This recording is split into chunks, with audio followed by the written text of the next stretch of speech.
Well, good morning, everyone, and thank you all for joining this remote hearing. Today, we're looking at the benefits for our country and workers that come from modernizing and expanding the electric grid. I now recognize myself for 5 minutes for an opening statement. Well, we started this Congress with hearings focused on the millions of jobs we can create in clean energy and resilience, and then the growing risks and costs of inaction.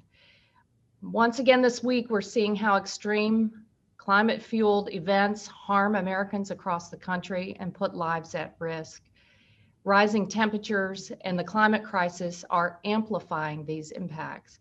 Heavy rains and flooding in Texas, Louisiana, Oklahoma, and Arkansas have left homes, businesses, and entire communities underwater.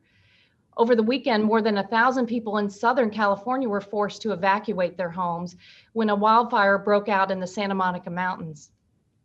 Current drought conditions and a wildfire in the middle of May have already heightened fears of another long and brutal fire season on the West Coast. And our hearts go out to the families dealing with these disasters. And Ranking Member Graves, our thoughts are with you and your constituents in the Baton Rouge area especially.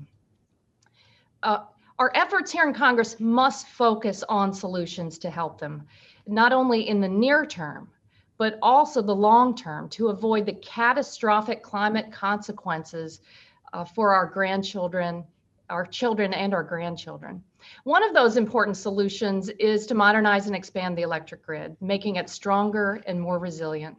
Wildfires out west and cold snaps in the south have left Americans in the dark and in danger just in the last 4 months. And climate-fueled disasters continue to hit our energy infrastructure, which is already in need of major repairs. Nationwide, the American Society of Civil Engineers gives American energy infrastructure a C- rating. We don't want a C-, we're America. This is America, we can do better than that. And when we do, hopefully together, we will create a lot of jobs and mend our supply chains through Buy American.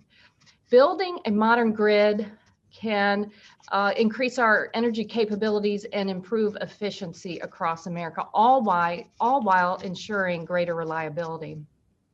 The energy catastrophe in Texas demonstrated the need for safeguarding the nation's disconnected grids with better backup and interconnections.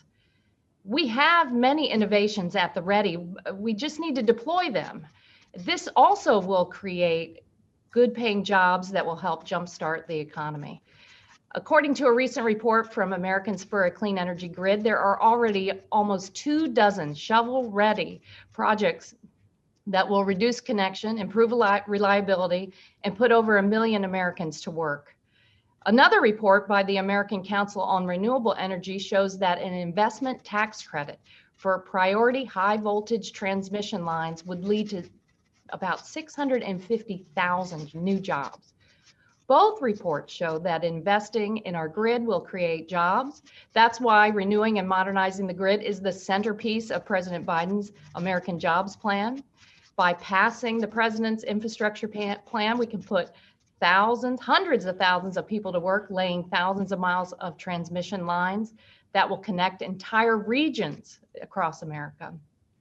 It's a historic investment and a once in a generation opportunity to invest in America so we come back stronger.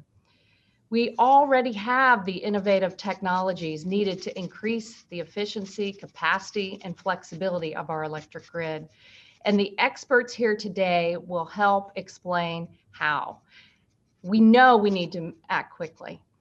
As we expand clean energy, we'll also reduce pollution and lower electricity bills. And we'll build new transmission lines so that every city, town, and county can access America's affordable and abundant wind and solar energy. We must set ambitious goals via a clean energy and an energy efficiency standard. Many states are way ahead of us on this, and we need to catch up. Cleaning up the power sector will also help us reduce carbon pollution from the transportation, building, and industrial sectors. Many automakers have already announced their commitment to electric vehicles, and I loved watching President Biden This week, take a drive in the new Ford F-150 in Michigan, where he previewed the new electric pickup truck and renewed his commitment to the nationwide charging network.